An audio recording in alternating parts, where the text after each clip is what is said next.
Rendez-vous là où femmes fanent car sa fleur n'est plus intacte parce qu'arrachée sauvagement par des envies masculines. On a voulu que ça s'arrête, voilà pourquoi on ne lève plus nos poings, on s'en sert. On a une autre dose et violences, à présent on les enterre. Car relire la même histoire ne nous tente plus, non. On veut réécrire un nouveau chapitre de notre vie où même nos envies seront entendues. Merci. Kadève Francis a 17 ans et le slam est pour elle une révélation. Elle participe, comme ses autres adolescents, à un atelier organisé par le collectif Goma Slam Session. L'occasion pour elle de dénoncer les maux qui rongent la région du Nord Kivu qu'il a vu naître. Le fond, c'est la lutte au fait contre les violences basées sur les femmes plus particulièrement et aussi cette paix qu'on arrête de réclamer alors qu'on la mérite en vrai. La paix, elle est au cœur de tous les textes écrits par ces apprentis slameurs.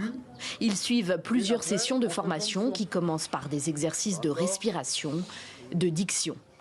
Solon songe à la chimie. Sachez cacher votre angoisse. Sachez cacher votre angoisse. L'artiste Ben Kamuntu les guide ensuite dans cet exercice nouveau pour eux. Nous voulons donner la place d'expression à cette jeunesse qui n'a connu que la guerre. Donc, si vous voyez bien, les jeunes ici sont issus des générations 2000.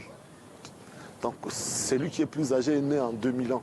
Et depuis 1993, on vit les épisodes de guerre inadmissibles, inacceptables en RDC. Et ces jeunes se sont appropriés leur propre histoire, l'histoire de la région, pour raconter cette histoire de violence. C'est l'ONG italienne VIS qui finance ce projet à hauteur de 20 000 $.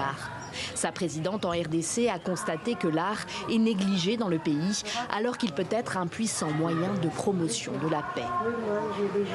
Le collectif Goma Slam Session va recruter de futurs stagiaires dans les écoles de Goma.